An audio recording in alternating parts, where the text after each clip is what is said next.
أعوذ بالله من الشيطان الرجيم. بسم الله الرحمن الرحيم.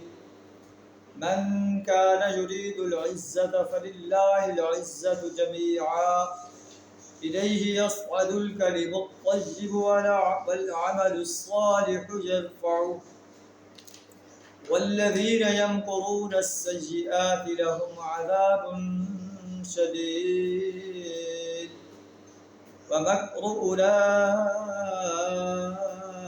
هو يبور. صدق اللہ العظیم. سورہ فاتر آیت نمبر 10 آپ کے سامنے تلاوت کی ہے، جس کا ترجمہ کچھ اس طرح ہے: من کان یرید العزت فللہ العزت جمیعا.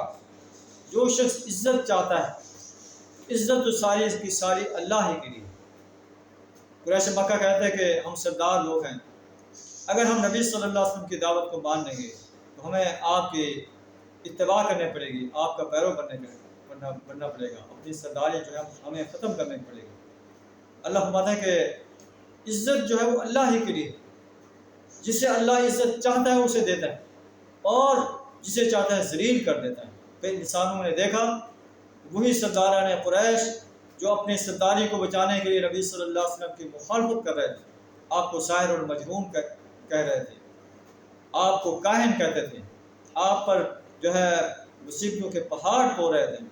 ہجرت کے ٹھیک 8 سال بعد جب آپ مکہ میں فاتح کی حیثیت سے داخل ہوئے تو وہی لوگ جو ہے معافی کی درخواست کر رہے تھے. عزت ان کی ختم ہو گئی. عزت تو اللہ کے دین میں ہے. اللہ کے دین کو قبول کرو، ایمان اور عمل صالح کے ساتھ اپنے آپ کو آراستہ کرو. اللہ کے دین کو غالب کرنے کے لیے میدان عمل میں آ جاؤ، امر بالمعروف اور نہی عن المنکر کا فریضہ انجام دو. عزت تمہارے لیے ہے. اگر نہیں کرو گے تو پھر تمہیں ذلت کا سامنا کرنا پڑے گا. آج دیکھیں کہ مسلمانوں نے اپنے مقصد حیات کو چھوڑا ہے تو پوری دنیا میں ذلیل ہو رہا ہے. کوئی ان کی حیثیت نہیں، کوئی ان کی بات نہیں سنتا. کشمیر میں مسلمانوں کو ذبح کیا جا رہا ہے، شہید کیا جا رہا ہے، فلسطین میں شہید کیا جا رہا ہے، اور مسلمان جرأت نہیں رکھتے کہ اپنے دشمنوں کا مقابلہ کر سکیں.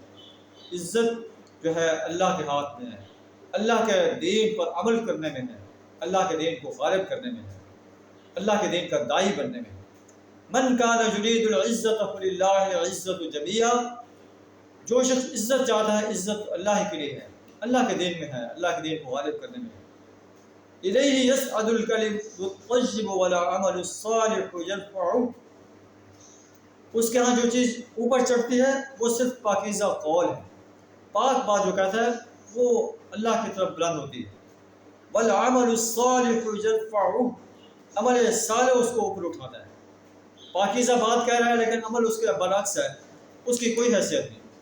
پاکیزہ بات کے ساتھ ساتھ، کلمہ طیبہ کے ساتھ ساتھ جو ہے عمل صالح کرنا اس کے لیے لازم ہے. والذین یمکرون السیئات. وہ لوگ جو بیہودہ چال بازیاں کر رہے ہیں، لہم عذاب شدید. ان کے لیے سخت عذاب ہے. ومکر اولئک هو یبور. ان کا مکر خود ہی غارت ہونے والا ہے. اپنی تخلیق کو دیکھیں. واللہ خلقکم من تراب. اللہ نے مٹی سے پیدا کیا. ثم من نطفۃ. پھر نطفے سے تمہارا آغاز ہے. ثم جعلکم ازواجا. پھر تمہارے جوڑے بنائے، مرد اور عورت. وما تحمل من انثى ولا تضع الا بعلمه. جس عورت کو بھی حمل ہوتا ہے یا کوئی حمل وضع کرتی ہے، اللہ فرماتا ہے یہ سب کچھ اللہ کے علم میں ہے. وما يعمر من معمر ولا ينقص من عمره الا في کتاب. کوئی عمر پانے والا نہیں پاتا اور نہ کسی کی عمر میں کچھ کمی ہوتی ہے. یہ سب کچھ اللہ کی کتاب میں درج ہے. جو بھی انسان کو عزت ملتی ہے، ذلت ملتی ہے، جو بیٹا پیدا ہوتا ہے، بیٹی پیدا ہوتی ہے، عمر بڑھتی ہے، کم ہوتی ہے، عمر کی ایک مدت مقرر ہے اللہ کی کتاب میں، اس سے آگے نہیں بڑھ سکتا. ان ذلک علی اللہ یسیر. اللہ کے لیے آسان ہے. اللہ سے دعا کریں ہمیں ایمان اور عمل صالح کے ساتھ اپنے آپ کو آراستہ کرنے کی توفیق عطا فرمائے اور اپنے دین اسلام کو غالب کرنے کے لیے، باطل نظاموں کو مٹانے کے لیے اپنا مال، جان، وقت اور صلاحیت کھپا دینے کی توفیق عطا فرمائے. وآخر دعوانا الحمد للہ رب العالمین.